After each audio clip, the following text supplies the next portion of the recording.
All right, let's just get right to it. Yeah. Who are stocks for? Well, who are stocks for? Yeah, because again, we have to remember stocks are just nothing more than a small piece of a large company, and over the historical time, since the last 100 years, average 10% value stocks, average 13%. So they've done very well. And there's a lot of positive to them, which I'll talk about those, and we can talk about who they're not for, because they should be for everybody, but they're not. So, one thing I talk about is the ease of ownership. I mean, it's very easy.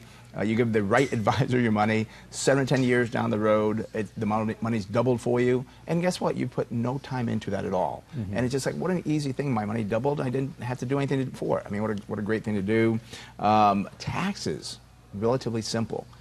Every year, you get a thing from the firm that says, here's your taxes. Give it to your tax person. No time doing that.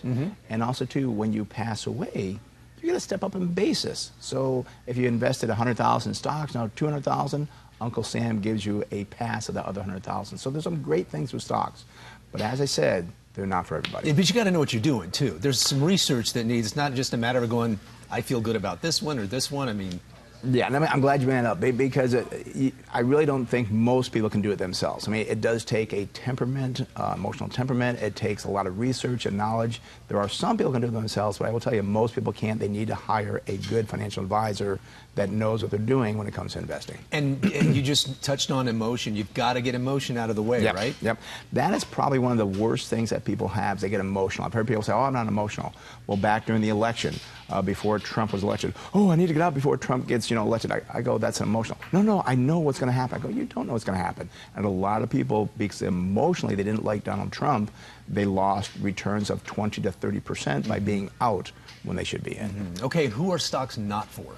Well, again, the people that are emotional, if you are emotional, you should not be in stocks, because you're going to buy when you should be selling and sell when you should be buying. Because it's counterintuitive. You want to buy on bad news, right? Exactly. When there's, what they say, rain, and things are terrible and so forth, that's when you want to invest in stocks. When things are bad, that's a value stock. That's what you do. And also, too, I want people to understand it's not for a quick hit. It's not for a 3-month or 6-month. You should be looking out 3 to 5 years. So if you have a short-term horizon and you need that money in 2 years, stay away from stocks. Now, what about, I know we're talking about stocks, but what about bonds? Is it important to balance between stocks and bonds, or is it not necessarily? Or what's your take? It is at the right time. And this is where you have to understand the scenario, what you're looking at. Right now, we have rising interest rates. There is no reason at all to be in bonds. And people say, well, I've been told I'm supposed to have this 60-40 split and so forth. Get rid of that. Those things don't work. When you know that rates are going up, bonds are going down, get out of your bonds. Now, if you want some safety, put it into cash. You won't earn very much. But on a bond, you could lose 5–10% of that principal, which could take you 2 to 3 years to make that up. So stay away from bonds. Understand the investment. And again, don't go for the all-asset allocation. Got to have some in stocks and some in bonds. Not a good thing. Okay, I'm sure there are a lot of viewers who have questions, and you routinely have seminars. Do you have any seminars coming up? We do have a seminar coming up, which is going to be August 30th, which is a Thursday at 7 o'clock in Scripps Ranch. They can sign up for that at a workshop, smartinvesting2000.com.